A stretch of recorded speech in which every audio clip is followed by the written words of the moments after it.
সংগ্রাম করেছেন, একটা বক্তব্য আমি দেখেছিলাম। একটা কথা বলতে চাই, এই প্রোগ্রাম আর এটা হবে না, সামনে লাঠি দিয়ে প্রোগ্রাম করতে হবে। তাছাড়া বিএনপিকে আপনারা ক্ষমতা দেখতে পারবেন না।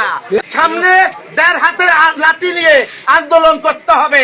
যারা যারা আন্দোলন করবেন এরপর থেকে প্রতিটা অঙ্গ সংগঠন হাতে করে লাঠি নিয়ে আসবেন।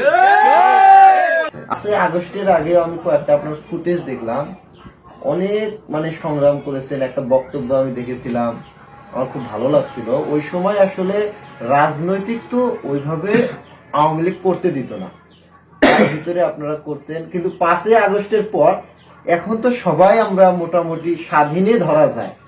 তো এখন আপনাকে আসলে আমি খুঁজে পাচ্ছি না রাজনৈতিক মাধ্যমে, এটার আসলে কারণ কি ভাই? আপনি জানালে আমরা খুশি হতাম। এবং আপনার যে 17 বছর রাজনীতি করে আসছেন, রাজনীতিতে আপনি প্রবেশ করলেন কত সালে এবং ওই সময় আপনারা কিভাবে রাজনীতি করে আসছিলেন, জানাইলে খুশি হব ভাই।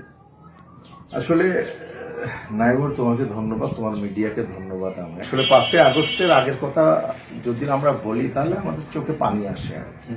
আমরা আছি বিএনপি রাজনীতি করি 2000 সাল থেকে।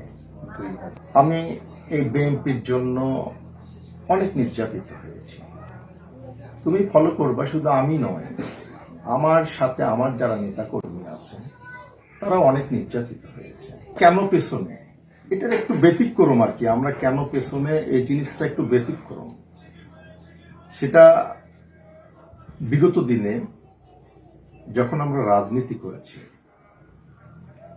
যখন এই এলাকায় বিএনপি বলতে কোনো লোক ছিল না, হাতে কোনো কয়েকজন নেতৃবৃন্দ ছিল। 5 তারিখের পরে যা রাজনীতিটা চেঞ্জ হয়ে গেছে। বাড়ির মানুষকে কষ্ট দিয়েছি, বউ পোলাপানকে কষ্ট দিয়েছি, দেওয়ার পরেও আমি দল ছাড়িনি। আমরাই এখান থেকে আমার এই কর্মজীবী দিয়ে কর্ম করে এই অর্থ আমার বাড়িতে হালকা কিছু দিয়ে দলের পেছনেই অর্থ নষ্ট করেছি। এখান থেকে রংপুর গেলে 10টা অটো নিয়ে গেলে 10,000 টাকা খরচ করেছে, 20,000 টাকা খরচ করেছে।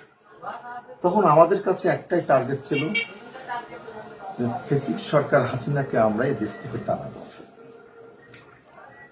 দুঃখের বিষয় হচ্ছে আজকে যারা দুর্দিনে রাজনীতি করেছে, পুলিশের হয়রানি হয়েছে, জেল খেটেছে, মামলা খেয়েছে, আর যারা এইগুলো বিগত দিনে করাইছে, পুলিশ বাড়িতে ঢুকে